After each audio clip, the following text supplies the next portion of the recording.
Cheeky Mal reported for duty, sir. Escape from a maximum security prison. Soldiers of fortune. They make their life in the underground. If you have the money, if you know where to find them, you can call the A-Team. Cheeky Mal. Are you all right, mate? I'm just back for night fishing, Ken. Just back for night fishing. Have you finally killed the family? And are you off to Mariupol? Are you off to get my fishing rods, some beer, and I'm going to meet Gaz's mate for a bit of fishing. Ralmort, that's it. Ralmort. Wait a minute here. Are you wearing tartan trousers? No, you know what it is, mate. Is that I'm actually in pajamas. Aye. Can I just say to HashTag listeners, first of all, good morning and welcome to the HashTag show. It is 5 to 9 and we're squeezing in a wee early episode here because both of us have got busy lives, yeah? Take care, mate. All the best. The sad thing is that to normal people, 5 to 9 is nothing, but to you and I, you know, men of the night, this is still classed as heavy morning for you and I. Yes, it is. It is. And, you know, I'd like to extend that gratitude to all the grafters out there, all the tradesmen, all the people who make the world tick. And, you know, take care of each other. Anyway, episode 175. Fuck me alive. We're back again. It's the HashTag show. What will we talk about this week? Diddly dee dee. Diddly dee dee. 175. We're back again. And I'm not feeling myself this morning, Malaka. Well, you're dressed in a, can I just say, a slightly lovely Pantone hoodie. Off colour. A wee sort of off-colour purple thing that obviously your girlfriend picked out and made you wear, because that's nothing that any man of any age other than 15 would have bought. I picked it, and I tell you, no, you didn't. I did, and I'll tell you for why, Malaka. I'll tell you for Look why. me square in the webcam and tell me. Honestly, I did, and I'll tell you for why. Well, luckily, I'll let you behind the window of my soul. I've you know as a fuller figure gentleman, the House of Giacomo is my fashion brand, and never stray away from black, Scott. Never stray away from black. I did think myself, you know, I thought, hey, all I do is buy black and wear black, you know, because I am it represents the color of my soul, you know. And I thought, hey, let's splash. No, I don't have the option of frequenting the high street, you know. I only wear what Giacomo sells, and I saw this rather, you know, fetching hoodie, and I thought, hey, let's give it a go. But you know, it's all right. That's where we differ, Scott, because you are dressing like a 15-year-old emo rocker, and I'm dressing like fucking Raoul Moat. I thought that was one of the ones, Scott. You know, you need to wear something summer. Summer's coming in, Scott. Let's get you a fucking a violet hoodie. You know, and we can go and walk through the park and you know, feed the squirrels. Whereas me, shotgun jacket, army green hat. You know, I'm just back for missions. I'm just back for smashing new neighbours' windies, doing their bins, looking into the toilet when they're doing a shite, doing a bit of hooliganism. Fucking right, man. See if you start your shite and all, I'll drive. Matter of fact, I'm not even drive through where you stay, because there's no way you stay anymore, right? I'll wait till you're doing the shire, and then I'll fucking say it about your motor, then I'll say it about you fixing your motor. I tell you what, man. See down here, mate. I don't know about where you are. The amount of fucking dead lambs, man. In the name of Christ. Oh, it's lambing season here, yeah. The lambs are out there. There's going to be tragedy. There's going to be casualty. They can't all be springing about, sucking in the mother's tits. I've never known as many dead lambs on the road as I have down here, mate. Honestly, it's fucking brutal, man.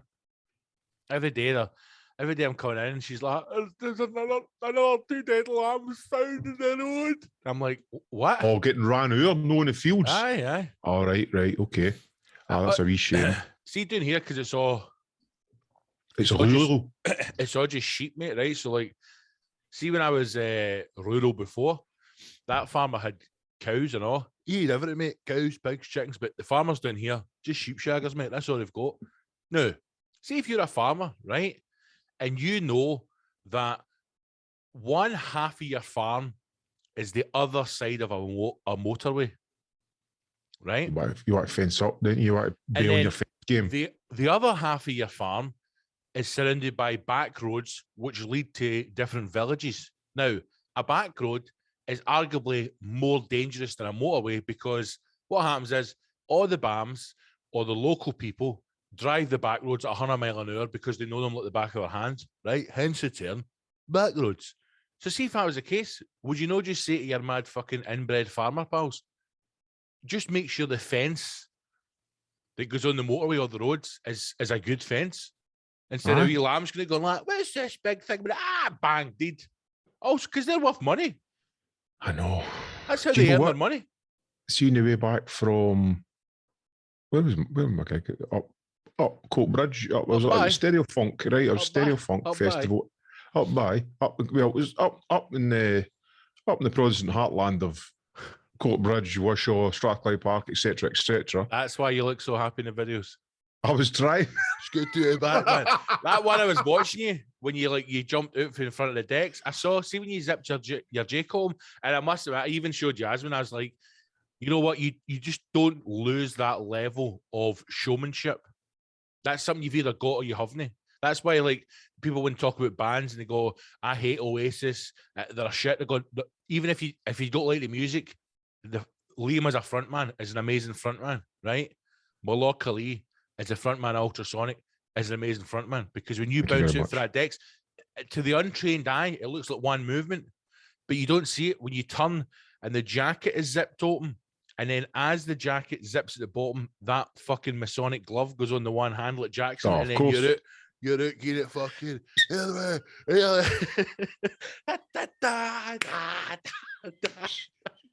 That's what's going on in my Walkman. Subliminally, folk are maybe listening to ultrasonic anthems, but in my Walkman, I'm hearing. I don't know what all the tunes are. But anyway, no, I'm joking. I play to the Catholics as well. Jews, blacks, whites, gays. You know, as long as they're dancing, they're a friend of mine. So driving back from said gig, fantastic gig, by the way, which I can talk more about later in the episode. I fucking ran over. No, it was already dead and on the arms coming off the slip road like a deer right under the motor. And it was one of the ones where the motor in front is had went over it. And by the time I got to it, I couldn't brake or swerve. And in my mind, I was thinking it was dead anyway, right? But it was still horrible hearing it rattling under the motor. Sometimes I feel I've only ever once hit, no, that's a lie, twice. I ran over a rabbit once, which was horrible. You just feel sick in your stomach, don't you? And you know what? See the guy that was in the motorway, he was pure laughing and cheering, and it did make me think, what a fucking cunt you are. And I actually thought he was an all right guy before. So we're driving back again for this fucking gig in the middle of buttfuck nowhere, and this rabbit ran out for a hedge with all its wee bunny rabbits, 6 of them, under the motor, and I fucking took out 2, and I was like, fuck's sake, stop the car. And he's like, just keep fucking driving. Then later on, he's pure laughing. I was like, oh, yeah, fucking cut. Another time I hit a fox on the M8, going back to my Moz. Mate, what a mess, man. It was foggy. That's a dent to your motor, no? It's obviously where it's hit the motor. It wasn't that bad. But see, fog on the motorway, the M8, just before the Paisley cut off. So I was only doing about 50 because it was foggy. And every cunt's a shite bag in the fog, man. And then pulled into the slow lane because I'm coming off that junction and just heard this fucking almighty. You know, like when you hear a crack, you don't actually think you've hit something. You think like, what's that? The motor's blown up and my gearbox is falling out or something. And I'm like, fuck it. But the motor was still driving. And see, when I got up to my monsters, mate, the whole front of the bonnet is fucking blood, just soaked in blood. Ugh. It must have just obliterated it. It must have just either it's came for the left out the way. I think it's obviously done that, and I've hit it in the heat. Because if it'd been coming the other side and it hit the body, it would have went up and over or under, but there would have been more of it. So I think it's ran out and I've fucking guilt to spit, mate. It was the whole motor. And she's like, what, you need to phone the police if you've hit somebody? I was like, it was a fox, mother. Relax. The fox is the same as a Wayne. You don't need to report it. You just keep driving. It's like, the fox, as long as it don't take your edgy, keep driving, right? But see, sometimes, man, I feel bad. See, when there's one on the side of the road that's dead and I hit it by accident, I feel equally as bad then. I know for running out. I always try and swerve them. Again, similar story to you. It was going along the Hunterson down the Shire, there's a big long stretch, and that's got fucking hundreds of rabbits in it. And I remember when we were younger, like, I had mates who used to like running our rabbits. No, man. And then, that same as yourself, I used to think, I thought you were all right, but you're a fucking evil cunt. And then again, you know, there's probably listeners out there who go, oh, fucking run our rabbits, you two are a pair of fucking faggots. Well, I'll tell you, we're no right. We're just, I watched Watership now when I was younger, right? Don't know if you've seen that, Scott, maybe know your era. Scared the shit out of me, right? Bright eye, burning like fire, bright eyes. You're dead. And that was the story of my life. But anyway, moving swiftly on from killing young, helpless animals on the motorway. How was your weekend, Scott? I believe you're a busy man. My weekend was great, actually. I had a great weekend, mate. I sat in the house and fucking wanked myself silly for 3 days. Yes, man. Is there any other way, brother? Mate, honestly, man, I built a cocoon in the sofa and then just soaked myself in semen, man. Of course you did. This is tremendous. Yes. I can almost smell it. I can almost smell it, my man. See, Monday morning, I had to peel myself off that sofa, and then just as I went to gut, I was like, oh, wait a minute, here's Big Holiday Monday, back in I go. Oh, there's nothing better, isn't it, than finally getting up off your sofa and realising I better crack a window open here because the full room smells of semen. And you just look down, there's like a kind of an imprint of where your body was. It's just been soaked into the couch a lot. In the name of fuck. And you got to rub it off your chest, man. It's just like crunched up, like Dorito dust on there, man. Mat it in with your fur. You're like, oh, man. Your couch is just full of arse hair, bum scratchings and fucking semen and crisps and that. Maybe something if you've got a wee Chinese takeaway. Yeah. Can I ask you something? Of course you can. That's why we're here. Might be slightly personal, right? You honestly do look as if you're just about to go on you look like a single father who's been divorced and you've been talking to somebody on the internet for Ukraine and you're now going over there to try and help her and her family get that steelworks. That's what you look like. Is this Ukraine, yeah? How do I sign up? Yeah. Right. Question is this. First of all, it's two-parter. Okay. Do you have a belly button? I think everybody's got a belly button. But do you have a button in it or do you have a hole? Mine's is an innie. Right. Belly buttons freak me the fuck out.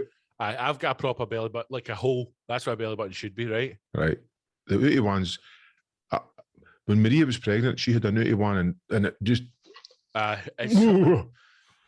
Mate, I remember. Even talking about this, why we're talking this, man? Because it's uncomfortable. I'm not thinking about belly buttons and putting fingers in them and fucking. I was gonna say I would. Well, that's what I was, but then I just fucking took her for a drink, winding and diners, 6. Rode her belly button right into the morning.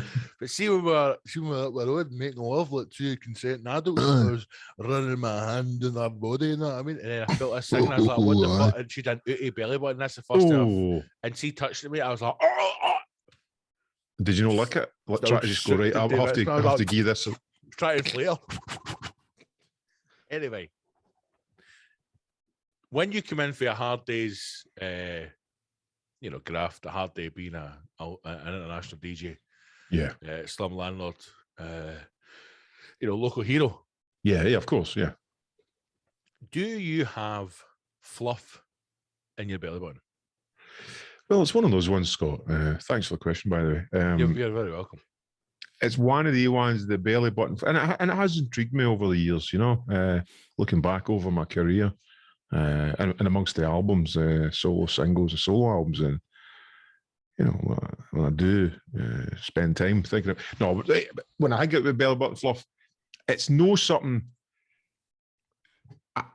every shower I have, I'm not actively washing my belly button, right? But every now and again, you get that figure in there. No, I don't. Well, obviously, I'll wash, get soaped up and all that. I'll just wash all over, under my tits and that, and my belly, my sack, and my belly, my sack. my belly, my sack. So I'll give myself a good washing, but I'm not actively thinking getting about the belly button. But every now and again, I go, let's get in about the belly button, and then a couple of times I've thought, I've not visited my belly button for a wash, right? And that's when you kind of look at it and you have a laugh to yourself and go, I wonder if we'll find any fluff. And a couple of times I have fun, surprisingly, blue fluff in my belly button. This is my question, right? So every morning I have a shower and I tend to have a shower when I come in for work at night, right?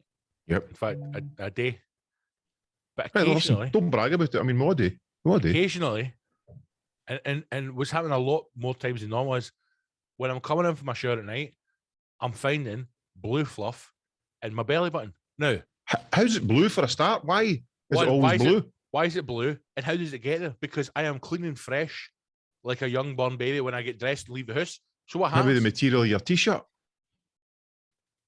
I don't know, mate. This is a question. Are you putting new cotton t-shirts or jumpers on? What? Do you think I'm a fucking rapper every day, popping tags on new t-shirts? You're David Beckham, just like that. Whoa, new t-shirt. I think it's going to come.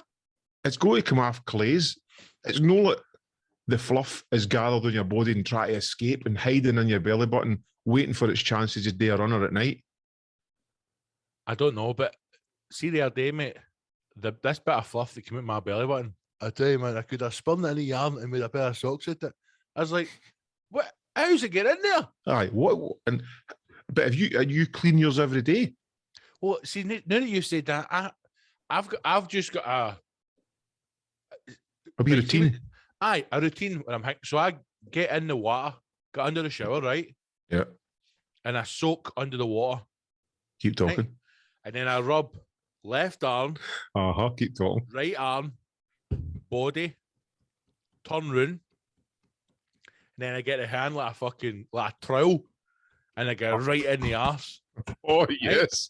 Right? Now that's all just water, right? Then I get the wee poof thing. Is that what it's called? Oh, stop. So I get one of the wee poofs. I put you say, pass me the soap. I put my wee shower gel on it, and then I do the exact same thing again, all over. But here's the thing, Mal. Here's my wee tip to you. Not only is that erotic, that's cleansing. I do this bit out of the water. Then you go into wash because what that does is it gathers like a lava. Yes. Totally right. And I'm going underneath in the gooch. All the crevasses. Right out, behind the ears, in the ears, everywhere, right? Yep.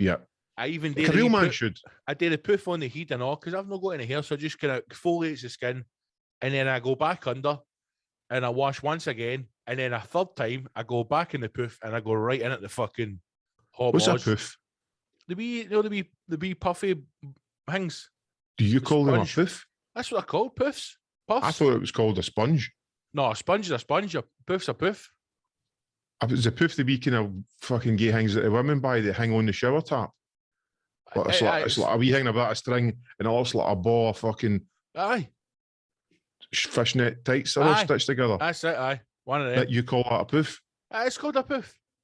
I've never heard that before in my life. What would and you I'm call sure it? Somebody out there listening will be offended by that, Scott. No, because it's not a man poof, it's like a bath poof. Right. I call mine a dike.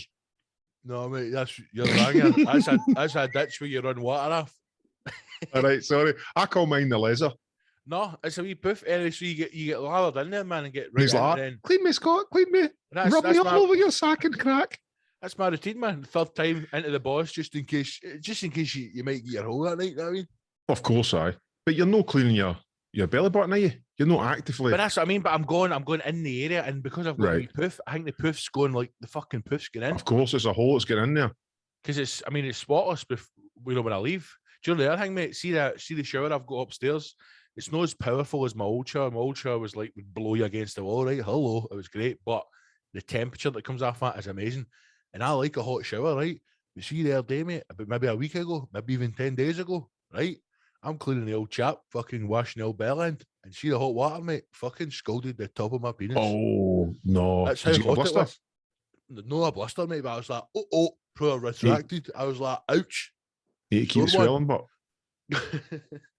I had to take the fucking cock ring off and everything, man. It was absolutely roasting.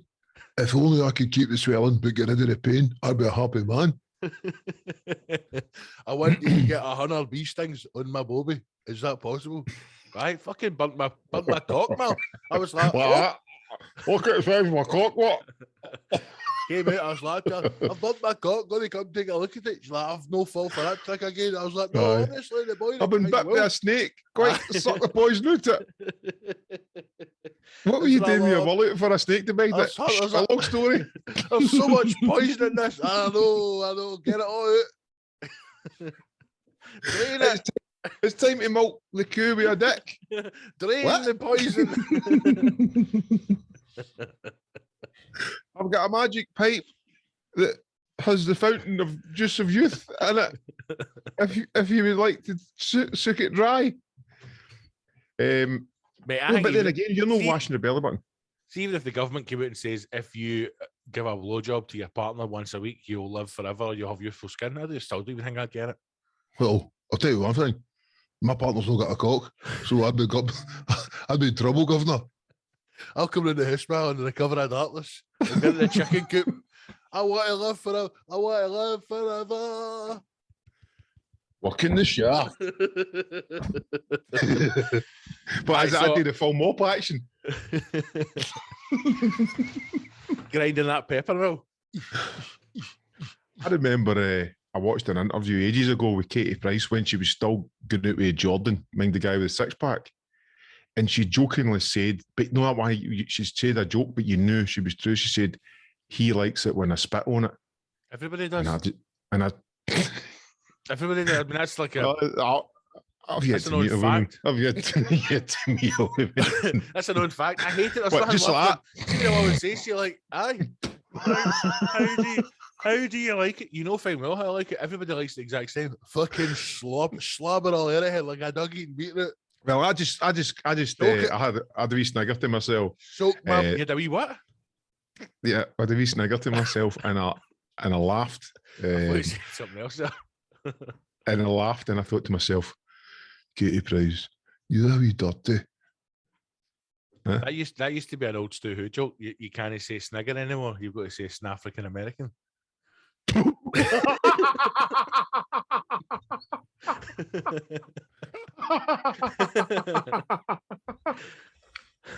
Is Stu Who that kind of old guy? It looks like somebody like an old TV presenter. It looks like the third Blues Brother. I think I seen him at one of the comedy gigs. He was actually quite funny, but I like that one. That's quite good. Can I say snigger? He says African American. And Katie Price is a dirty wrong man. But no, she's away. But I'll say this, she's exploiting fucking. She's have you seen her sex tape with Dane Bowers? No, but I would like to. Well, I tell you this. Who's Dane Bowers? That one of the singers? He was in a band, right? I think. If you've got this idea of her in your head, don't watch it because it'll just ruin it for you. How is she just awful? She's just drunk one night. Just a sack of tatties. Oh, stick in there.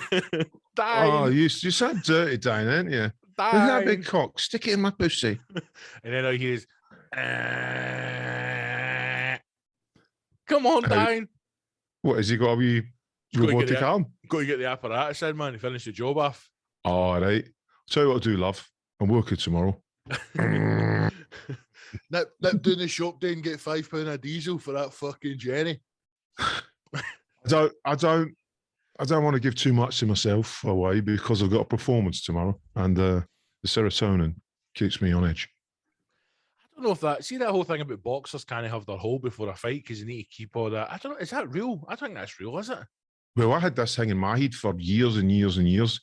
See, if I was going into the studio, I wouldn't do it the night before because I just felt like, see that pent up energy. And I'm being serious.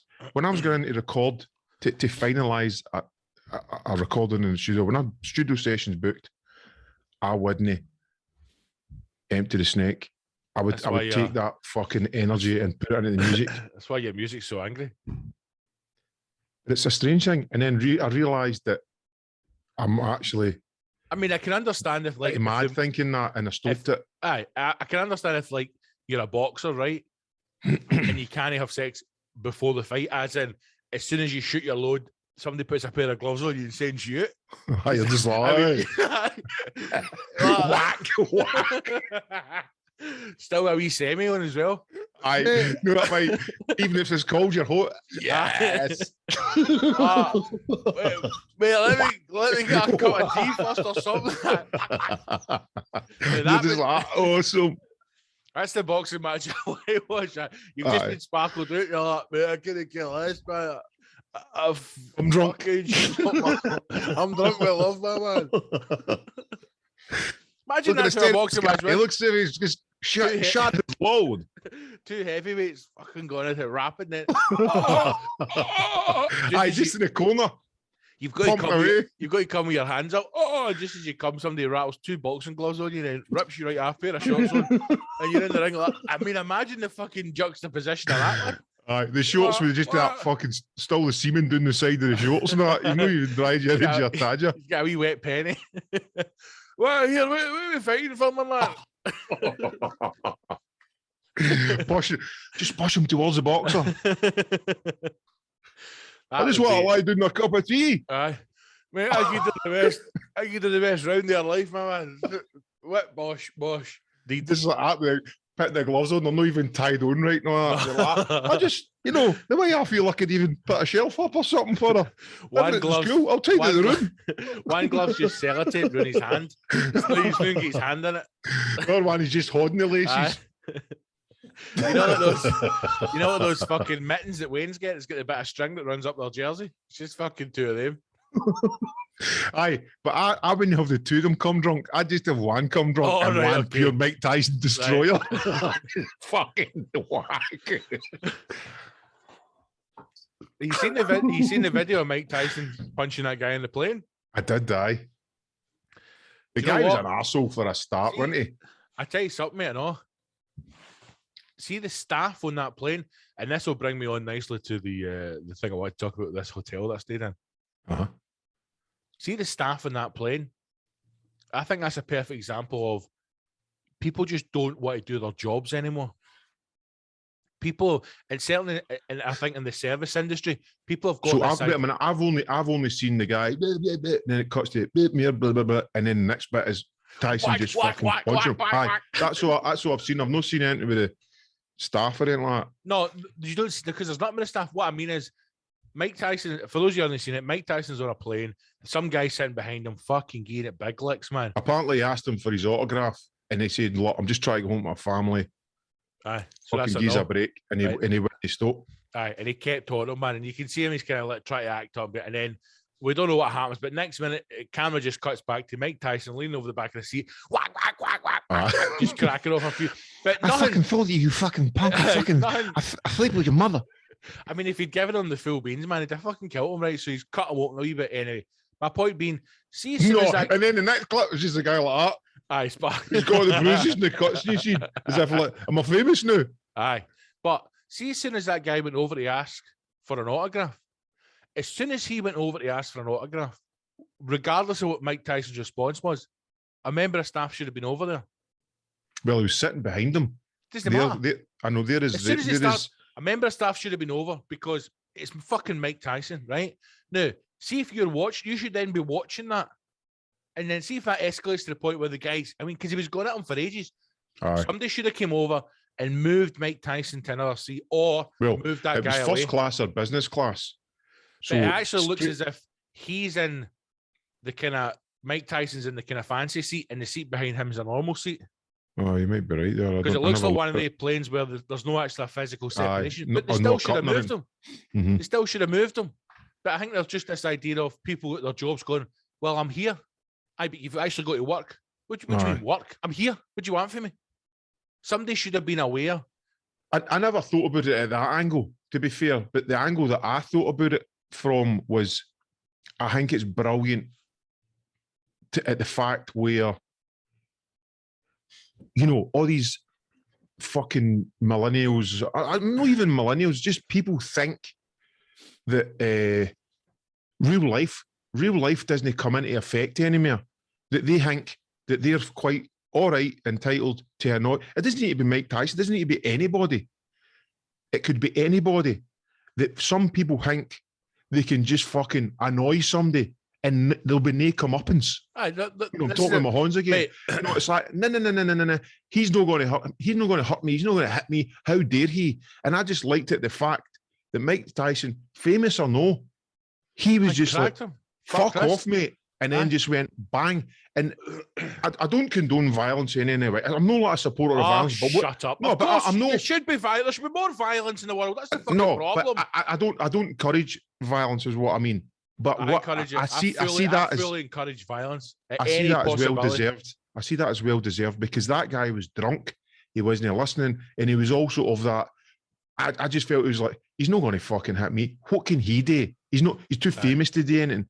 Fucking, how wrong were you, son? It's because this is a generation of people that have never been in a fight, never been punched in the mouth, never been raised with the fear of violence. They've been in fucking caring, loving families. That's what I'm saying. They think sit down and talk. Nothing's going to happen. No. There's no pain, no penance. Right now, every fucking 15-year-old, 16-year-old boy, every 16-year-old girl in school should be taken into a room.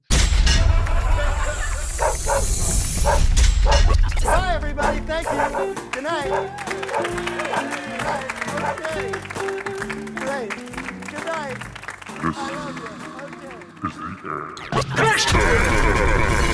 The HashTag show.co.uk.